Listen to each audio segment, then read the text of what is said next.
What if the weight is coming off? But so is the strength you worked hard to build.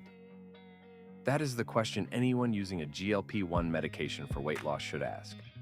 Not because these medications are bad. They can be powerful, medically appropriate tools.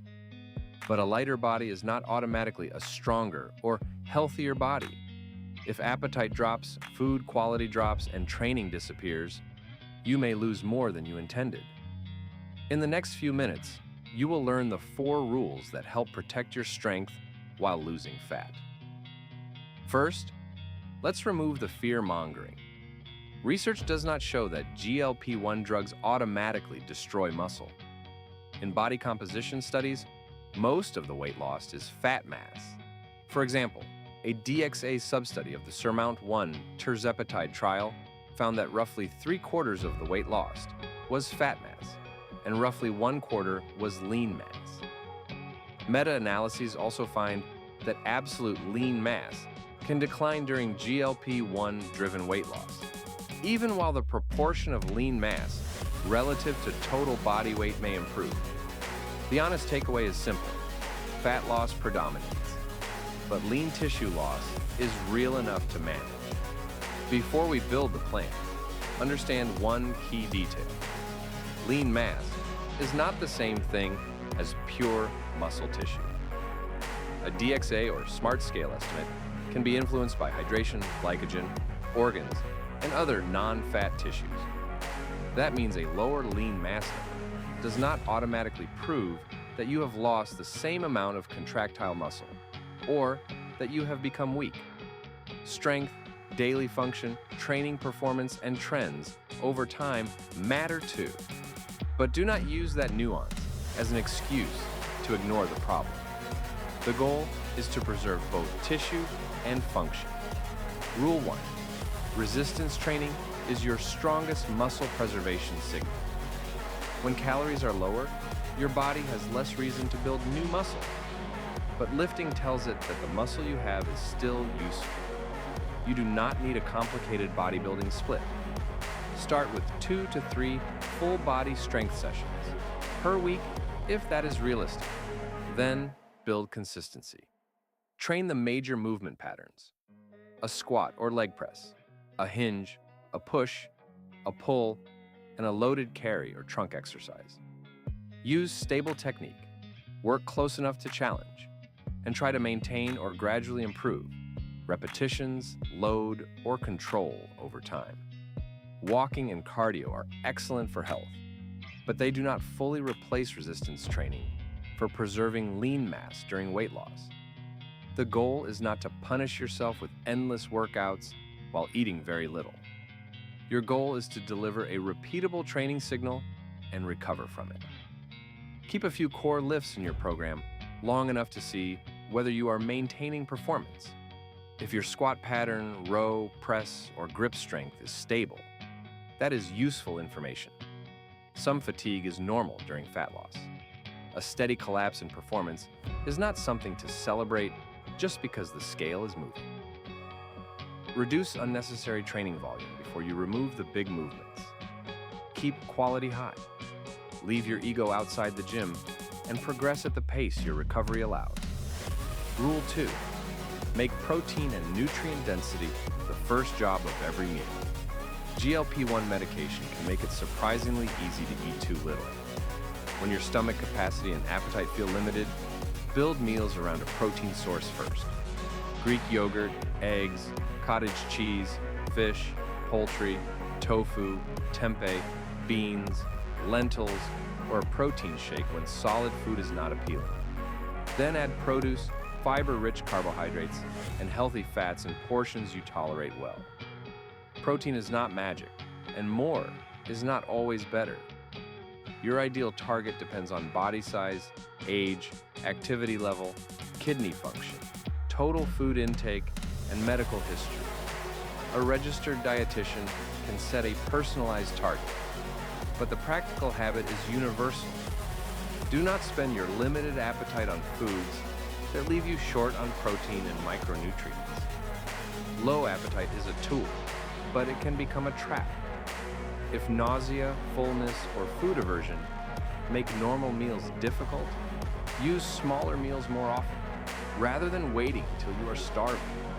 Eat slowly, choose lower volume, nutrient-dense foods, keep easy options available. A chilled protein shake, yogurt, soup with added protein, eggs, or a simple prepared meal can be more realistic than forcing a huge plate of food. Hydration matters too, especially if you are eating less or dealing with gastrointestinal side effects. And if symptoms repeatedly stop you from eating or drinking adequately, speak with your prescribing clinician. Do not simply try to tough it out. Rule 3. Do not let appetite suppression become chronic underfueling. Faster is not automatically better. Extreme restriction can make it harder to train well, recover well, and meet basic nutrient needs. It can also magnify fatigue, dizziness, constipation, poor sleep, and food aversion.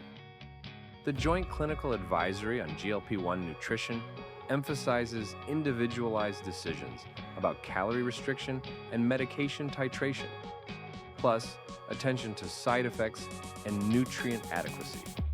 In plain English, your plan has to fit your body.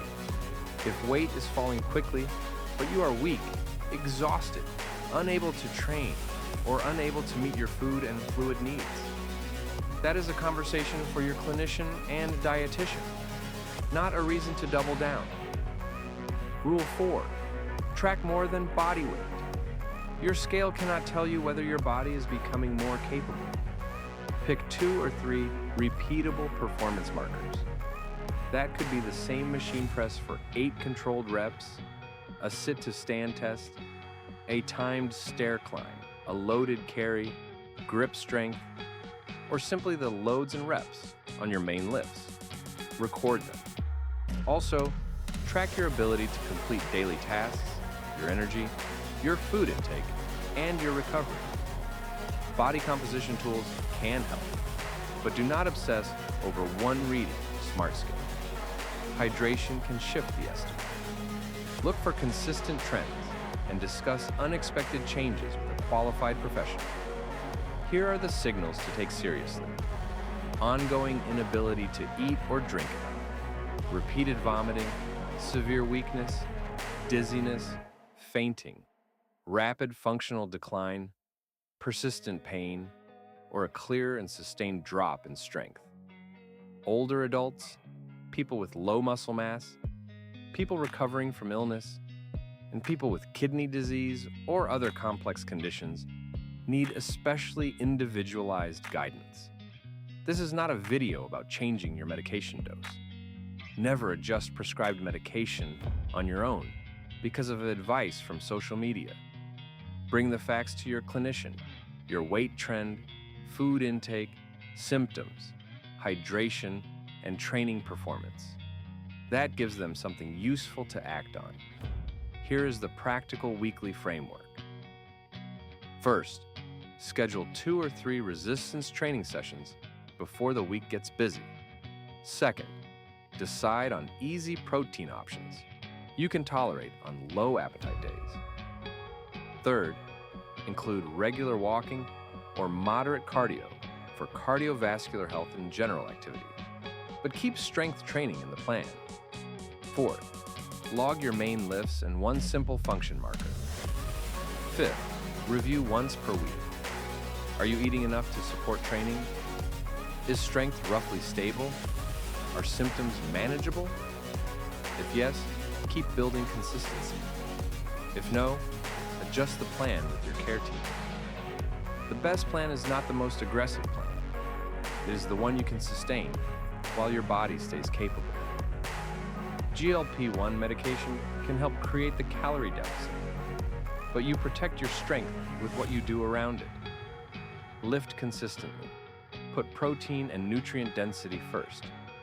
Do not confuse barely eating with doing everything right. And measure performance, not just pounds. The outcome you want is not simply a smaller body. It is a body that moves well, lifts with confidence, handles daily life, and stays strong long after the weight loss phase. Save this video as your 4-rule checklist and subscribe to TrophyGains for practical, evidence-based fitness and nutrition without the hype.